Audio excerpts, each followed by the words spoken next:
ইমাম মোহাম্মদ বলেন কাম আবরাআত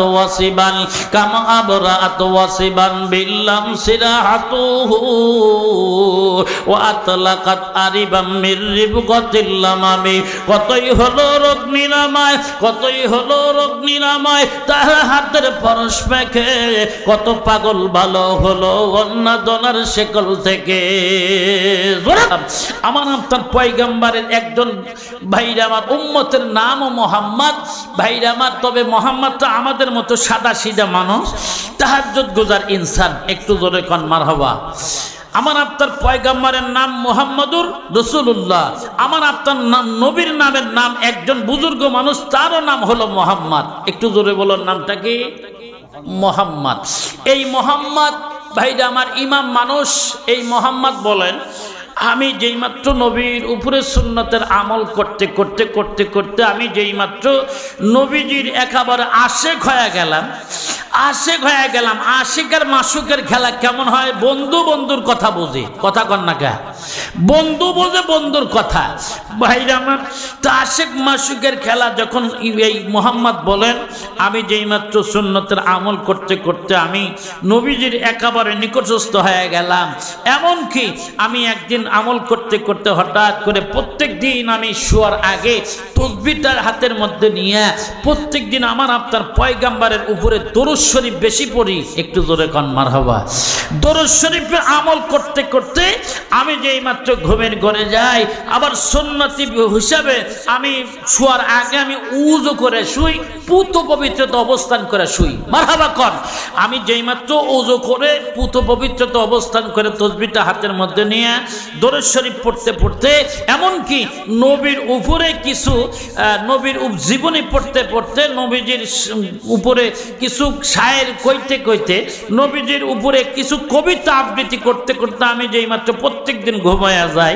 আমি কোনোদিন খবর দেখি না, কিন্তু হঠাৎ করে একদিন আমল করতে করতে আমি যেই মাত্র ঘুমের ঘরে গেছি, তখন ইমাম মোহাম্মদ বলেন, আমি ঘরের মধ্যে আমি ঘুমা যাওয়ার সাথে সাথে একটু পরে আমি আমার পয়গম্বরকে স্বপ্নের মাধ্যমে দেখতে পাই। একটু জোরে কোন সুবহানাল্লাহ।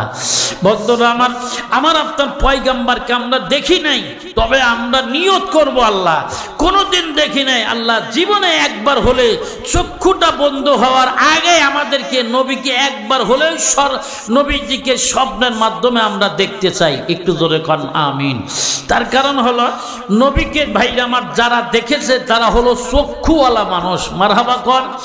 আমাদের যাত্রাবাড়ি শায়েখ মাহমুদুল হাসান বলেন, তিনি বলেন যেই চোখ নবীকে দেখতে পারে না ওইটা চোখ না। একটু জোরে কর না মারহাবা। এই জন্য মাহমুদুল হাসান বলেন, আমার আপনার শায়েখ আমার আপনার সারে তাজ মুরব্বী আমার আপনার মুরব্বী বলেন, মাহমুদুল হাসান বলেন যে যেই চোখ নবীকে দেখছে ওই চোখ জান্নাতি চোখ। একটু জোরে কন সুবহানাল্লাহ। আমি আপনি নবীকে দেখতে পারি নাই, তবে নবীকে দেখার মতো আমাদের ভাইরা আমার প্রচেষ্টা থাকার দরকার। কথা কর না কে? নবীকে দেখার মতো প্রচেষ্টা করার দরকার। কি? পুত পবিত্রতা অবস্থান করে প্রত্যেক দিন শুবেন, নিয়ত করবেন আল্লাহ আমি কিছুই জানি না, আল্লাহ কোরআন পড়তে জানি না, হাদিস পড়তে জানি না, নবীর গুণগান গাইতে পারি না, আল্লাহ তুমি যদি একবার এই ইতিম গোলামকে, ইতিম নবীকে যদি একবার স্বপ্নের মাধ্যমে দেখাইতা আমার জীবনটা ধন্য হয়ে যাইতো। মারহাবা কোন। আল্লাহ বেশি টাকা পয়সাও দেয় নাই, আল্লাহ তুমি একবার নবীকে দেখার মতো শক্তি দিয়া দাও। সুবহানাল্লাহ কর। বন্ধুরা আমার দোয়া করবেন বেশি বেশি। ইমাম মোহাম্মদ বলেন, আমি যেই মাত্র ঘুমের ঘরে গেলাম, আমি একটু পরে স্বপ্নের মাধ্যমে দেখতে পাইলাম আমার আপনার পয়গম্বর জনাবে মুহাম্মদুর রাসূলুল্লাহ আমার ঘরের মধ্যে আইসা উপস্থিত হয়ে গেছে। আর একটু জোরে কোন। ইমাম মোহাম্মদ বলেন, আমি যেই মাত্র নবীর স্বপ্নে দেখতে পাইলাম, আমার ঘরের ভিতরে পুরো ঘরটা আলোকিত হয়ে গেছে। একটু জোরে কন্যা মারহাবা। আমি আলো দেখে ভয় পেয়ে গেলাম। আমি যেই সময় এরকম করে আমি নাড়াচাড়া করতে থাকলাম ভয়ের কারণে, আমার আপনার পয়গম্বর মাথার মধ্যে হাত দিয়ে বলে, বাবা মোহাম্মদ ভয় পাইস না রে বাবা, আমি তোর নবী। একটু জোরে কর না মারহাবা। ইয়া রাসূলুল্লাহ, আপনি আপনার মতো নবী আমার মতো গরিব মানুষের ঘরের মধ্যে, আমার মতো বেআলম মানুষের ঘরের মধ্যে আসছেন। ইয়া রাসূলুল্লাহ, আমার কপালটা ধন্য হয়ে গেল। ইয়া রাসূলুল্লাহ, আপনার জন্য কি খেদমত করতে পারি বলেন? ইমাম মুহাম্মদ বলেন, যেই মাত্র এই কথাগুলো বললাম, আমার আপনার পয়গম্বর ডাকতে বলে, বাবা শোন, বাবা তুই একটু ওঠ তো, ওঠ ওঠ, একটু জোরে কর না মারহাবা। ইয়া রাসূলুল্লাহ, আমি উঠতে পারি না। বলে উঠতে পারিস না, তোর কি হয়েছে বল? ইয়া রাসূলুল্লাহ শোনেন, আমার এই মাথা থেকে কোমর থেকে পায়ের পাতা পর্যন্ত অবশ হয়ে গেছে, এক কথায় প্যারালাইসিস হয়ে গেছে। আমি লড়তে পারি না, আমি চড়তে পারি না। আমার কি মাথা থেকে পায়ের পাতা পর্যন্ত অবশ হয়ে গেছে। আমার প্রচন্ড ব্যথায় ব্যথিত আমি হইয়া গেছে, কাতর হয়ে গেছে ব্যথার কারণে। ইয়া রাসূলুল্লাহ, উঠতে পারি না। তখন আমার আপনার পয়গম্বর বলেন, বাবা মুহাম্মদ আগে বলিস নাই কেন? ভাইরা আমার শোনাল, সাথে সাথে আমার আপনার পয়গম্বর ইমাম মুহাম্মদ কি মুহাম্মাদের মাথার দিকে নিয়ে যেই মাত্র ভাইরা আমার দুইটা হাত দিয়া ভাইরা আমার কি মাসা করে দিল।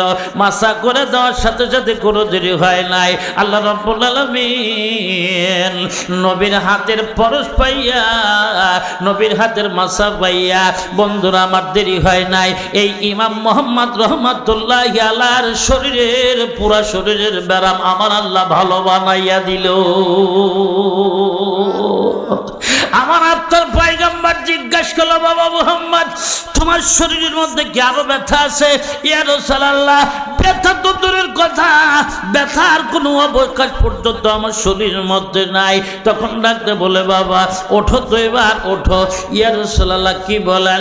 বাবা জান, আমার উপরে যে প্রত্যেক দিন তুই দরুদ শরীফ পড়ল, আমি নবী খুব খুশি হইয়া যাই। তার কারণ হলো সপ্তাহে 2 দিন, প্রত্যেক সোমবার এবং প্রত্যেক বৃহস্পতিবার, সপ্তাহে 2 দিন বাইরে আমার আপনার আমল নামা, দরুদ শরীফের আমল, সুন্নাতের আমল ফেরেশতার মাধ্যমে আমার আপনার পয়গম্বরের কবরে পৌঁছা দেওয়া হয়। একটু জোরে কন্যা সুবহানাল্লাহ।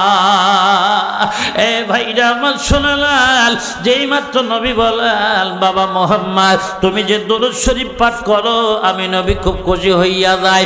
বাবা তুমি দরুদ শরীফ পাঠ করার পর তুমি যে কাসিদা বুরদা, তুমি যে কবিতা আবৃত্তি করো, এই কবিতা শুনে আমি নবী খুব খুশি হইয়া যাই।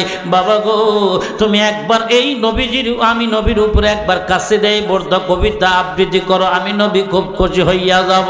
সাথে সাথে এই ইমাম মুহাম্মদ বলেন, কাম আবরাআত ওয়াসিবান, কাম আবরাআত ওয়াসিবান বিল্লাম সিরাহাতুহু ওয়া আতলাকাত আরিবাম মির রিবগাতিল লামামি। কতই হলো রোগ নিরাময়, কতই হলো রোগ নিরাময় তার হাতের পরশ মেখে, কত পাগল ভালো হলো অন্নাদনার শেকল থেকে। জোরে কর মারহাবা।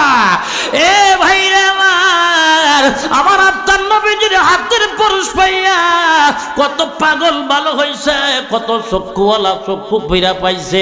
ভাইরা আমার আপনার পয়গম্বরকে ভাইরা আমার, এমনি তো ভাইরা আমার, এমনি তো মানুষেরা জাদুকর বলে না, কাফের মুশরিক বেঈমানরা। আসলে আমার আপনার পয়গম্বর জাদুকর নয়, আমার আপনার পয়গম্বর হাতের পরশ পাইয়া বহু মানুষেরা হাত ফিরা পাইছে। একটু জোরে কন্যা সুবহানাল্লাহ। এ ভাইরা আমার শুনে না, আমার আপনার পয়গম্বরের কথা আমি একটু পড়িয়া ভাইরা আমার বলে যায়। আসুন একটু সামনের দিকে চলি। আমার আপনার পয়গম্বর ডাকতে বলতেছে, বাবা মুহাম্মদ তুই যে কবিতা আবৃত্তি করো, সেই কবিতাগুলো আমি শুনে আমি নবী খুব খুশি হইয়া গেছি। বাবা বল, আমি কবিতার পুরস্কৃত হিসেবে আমি তোকে কি দান করব বল। সাথে সাথে বলেন, মুহাম্মদ এই নিয়ে আমার শরীরের চাদর আমি তোকে, রেশমি কাপড়ের চাদর আমি তোকে দান করলাম, পুরস্কৃত করলাম। একটু জোরে কন্যা সুবহানাল্লাহ। বন্ধুরা আমার, যেই মাত্র ইমাম মুহাম্মদ রহমাতুল্লাহি আলাইহি বলেন, আমি সাথে সাথে আমি ঘুম থেকে চৈতন্য পায়া জাগনা হইয়া দেখি আমার নবীর দেওয়া চাদর তখনও আমার গায়ের মধ্যে বিদ্যমান। একটু জোরে কান মারহাবা।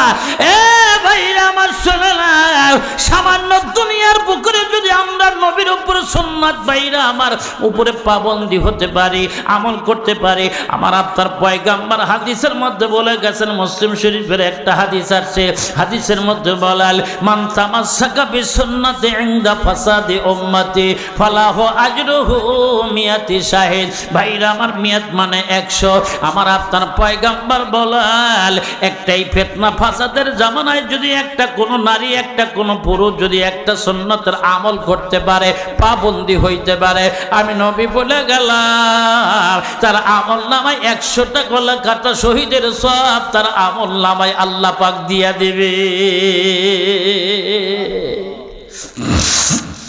মুসলমান ভাইরা আমার, আসুন একটু সামনের দিকে চলি।